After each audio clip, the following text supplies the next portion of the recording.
இப்போ கோட்டையில் வந்து இந்த ஒரு பூஜை நடத்தப்பட்டதாக ஸ்டாலின் வந்து ஒரு மிகப்பெரிய குற்றச்சாட்டு வைத்திருக்கிறாங்க. கோட்டையில் வந்து அந்த பூஜை நீங்கள் சொன்ன ஸ்டாலின் சொன்ன அந்த குற்றச்சாட்டை நான் பார்த்தேன். முதலமைச்சராக வருவதற்கு இப்படி ஒரு யாகம் நடத்தப்படலாம் என்ற ஒரு நியதி இருந்தால் அதனால் முதலமைச்சர் ஆக முடியும் என்ற சக்தி இருந்தால் சட்டமன்ற உறுப்பினர்கள் அனைவரும் அதற்குரிய யாகத்தை நடத்துவதற்கு ஒரு வழி இருக்கிறது.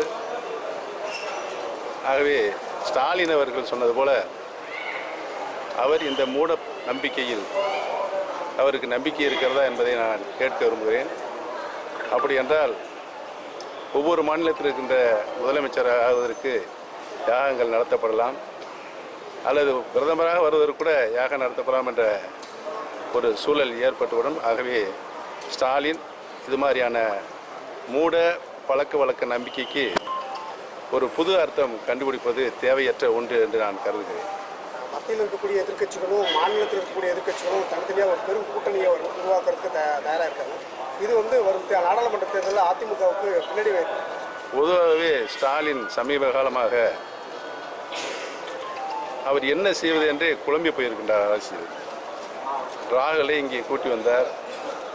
திரு கலைஞர் கருணாநிதி அவருடைய சிலை திறப்புலாவிற்கு அவர் பாட்டுக்கு செவனையன்றே மேலே நின்றுக்கிட்டு இருந்தார். உடனே கையை பிடிச்சி தூக்கி வருதே பிரதமர்ன்ட்டார். இன்றைக்கி அவங்களோடு கூட்டணியில் இருந்த மம்தா பானர்ஜி மற்றவர்கள்லாம் ஒரு 27-28 அகில இந்திய ரீதியில் இருக்கிற தலைவர்கள்லாம் ஒன்று சேர்ந்து கல்கத்தாவில் ஒரு பெரிய கூட்டத்தை நடத்தியிருக்கிறார்கள். அந்த கூட்டத்திலும் ஸ்டாலின் கலந்து கொண்டிருக்கிறார். ஆக ஸ்டாலினுடைய நிலைப்பாடு இதிலிருந்தே எந்த பக்கம் தாவினால் அரசியல் லாபம் கிடைக்கும் என்று குழம்பிக் கொண்டிருக்கிறார். இதான் நடைபெற்றுக் கொண்டிருக்கிறது. எவ்வளோ பெரிய கூட்டணி எங்களுக்கு எதிராக உருவானாலும் இதை எதுவும் டாக்டர் புரட்சி தலைவி அம்மா அவர்கள் தேர்தல் களத்தில் எப்படி பணியாற்ற வேண்டும், அதற்கு முன்பாக அரசின் மூலமாக மக்களுக்கு ஆற்ற வேண்டிய கடமைகள் என்னென்ன என்பதையெல்லாம் எங்களுக்கு வரையறுத்து கூறி அம்மா அவர்களும் நல்ல பயிற்சி அளித்திருக்கிறார்கள்.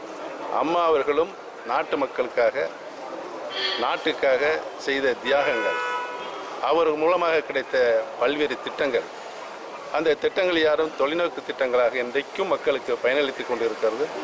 அந்த திட்டங்களை அப்படியே அடிபரலாமல் இன்றைக்கு நடைபெற்று கொண்டிருக்கின்ற மாண்புமிகு அம்மாவுடைய அரசு, அதனை வழிநடத்தி கொண்டிருக்கின்ற மாண்புமிகு அண்ணன் எடப்பாடி பழனிசாமி அவர்கள், இவைகளெல்லாம் நாங்கள் அப்படியே கொண்டு போய் மக்களுக்கு சேர்த்து கொண்டிருக்கிறோம். அம்மா அவர்கள் திட்டங்கள் அறிவித்த திட்டங்கள் மட்டுமல்லாமல் புது திட்டங்களும் மக்களுக்கு பயனளிக்கக்கூடிய சமூக பாதுகாப்பு திட்டங்களையும் மாண்புமிகு அம்மாவுடைய அரசு இன்றைக்கு செயல்படுத்தி கொண்டிருக்கிறது. ஆக மக்கள் முழுமையாக 100க்கு 100 எங்கள் பக்கம்தான் இருக்கின்றார்கள் என்பது தெள்ள தெளிவு. எந்த தேர்தல் வந்தாலும், உள்ளாட்சி மன்ற தேர்தல் வந்தாலும் சரி, நாடாளுமன்ற தேர்தல் வந்தாலும், தேர்தல் களத்தில் 39 இடங்களில் நின்று 37 இடங்களில் வெற்றி பெற்ற சரித்திர சாதனை மாண்புமிகு அம்மா அவர்கள் படைத்தார்கள்.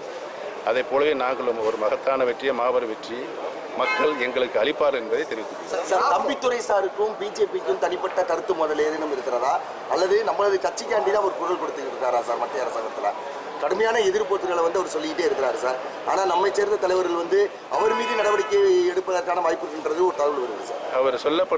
அவரால் சொல்லப்படுகின்ற அவர் சொல்லுகின்ற கருத்துக்களுக்கு எங்களிடம் உரிய விளக்கம் அளித்து கொண்டிருக்கிறார்.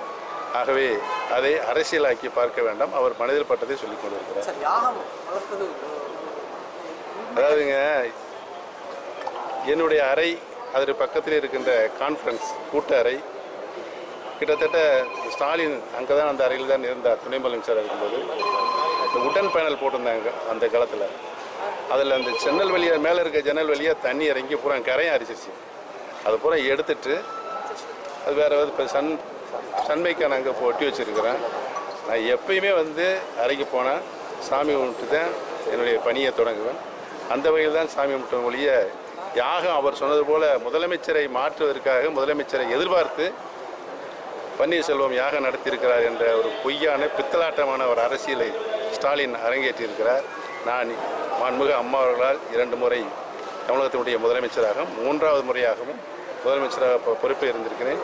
இன்றைக்கும் நான் துணை முதலமைச்சர், அண்ணன் எடப்பாடி பழனிசாமி முதலமைச்சர். ஆக ஒரு முதலமைச்சராக இருந்தவன் துணை முதலமைச்சராக இருந்து கட்சியினுடைய ஒருவரை இன்றைக்கு முதலமைச்சராகிய பெருந்தன்மை எங்களுடைய அனைத்து இந்திய அண்ணா திராவிட முன்னேற்றத்துக்கு தான் இருக்கிறது.